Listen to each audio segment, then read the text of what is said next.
To keep her family from starving, the girl agreed to marry a duke she had never met.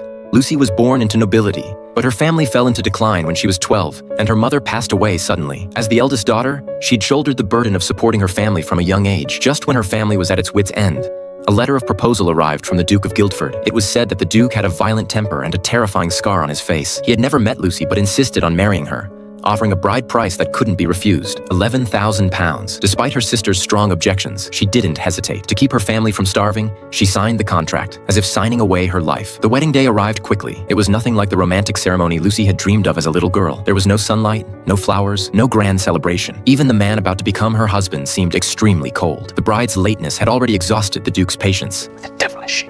Another 5 minutes and I'll go retrieve her myself. The moment his words fell, Lucy finally appeared. There was no white wedding dress, no enthusiastic groom waiting for her. Lucy's emotions were a mess. She had never imagined that the Duke who proposed to her would be so distant, even embarrassing her during the wedding vows. The sudden humiliation shocked and embarrassed her, but she quickly pulled herself together and tried to accept her role as a wife. Everything she did was for her family. After the ceremony, Kielder turned and walked away without another word. Then they set off for Falstone Castle, the heart of his estate. When they arrived at the castle, Lucy was awed by its grandeur. The servants were already waiting at the entrance. She took Kielder's arm and walked inside. The moment she pushed open the door, she froze. Growing up, she had always shared a bed with her sisters and had never had a room of her own. On their wedding night, Lucy waited in her room for her husband to come, but Kielder stayed in his study. In truth, his only purpose in marrying was to produce an heir. He had originally told his lawyer to find any ordinary girl, never expecting Lucy to be so beautiful, and that scared him. He was afraid that the hideous scar on his face would frighten her, so he deliberately acted cold and distant, just to hide his own insecurity. The next morning, her family was preparing to leave. She tearfully said goodbye to her beloved sisters.